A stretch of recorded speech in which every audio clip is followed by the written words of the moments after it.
Well, it was another warm and humid day across the area. I am ready for a fall chill, but it is not coming. On the horizon over the next week, no cold fronts, no nothing. It's going to be warm every day and humid every day. And our chance of rain will be increasing as we go throughout the work week. As for the rest of the weekend, though, will be really nice. We've got a quiet finish to our Saturday, 76 degrees right now. Dew points in the 70s. It's certainly feeling a bit muggy outside, and it's a tad breezy for the metro area. So the breezy conditions should help it stay quiet overnight, and I mean that we probably won't see much fog. There could be some light little patches of fog, especially where the winds go calm overnight, so just keep that in mind. You may have to deal with that early tomorrow morning. I don't think it's going to be a widespread issue because our winds will be kind of staying elevated, not only overnight, but I think tomorrow and Monday they'll really start to pick up, and I'll show you why in just a second.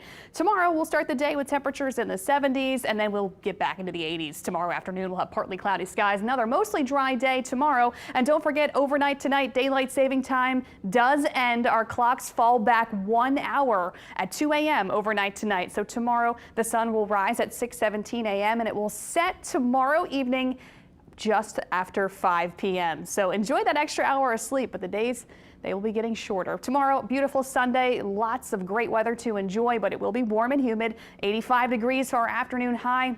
Most of us staying dry tomorrow, but there could be an isolated shower here or there, but not really expecting much. But like I mentioned, the winds will be picking up, especially tomorrow, coming in mostly from the east-southeast. We've got high pressure off to the east, low pressure coming in from the west. So this is what we have, a tightening pressure gradient, and therefore it's going to be breezy tomorrow and Monday. So we'll see sustained winds 10 to 15 miles per hour with gusts above 20 miles per hour at times. So it'll be breezy tomorrow and Monday, and with the persistent east-southeast wind, we actually have a coastal flood advisory in effect from now until Monday. So everywhere across the board, we could see some minor coastal flooding of 1 to 2 feet above normal dry ground during the high tide cycles. And the high tides are expected to happen around 10 p.m.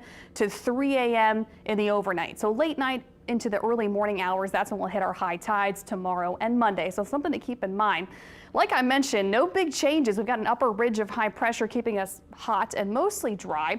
And then that will start to shift away, and that will make room for a cold front. But the cold front never makes it. So we'll be talking temperatures in the 80s every day over the next week. Here is that cold front. It tries to work down into the lower Mississippi Valley, and then it stops before it gets here. So we don't get any cool, refreshing air. But as the front gets closer to us on Election Day Tuesday, with the moisture that will be around, we will actually see the chance for some more scattered showers and a few thunderstorms on Tuesday.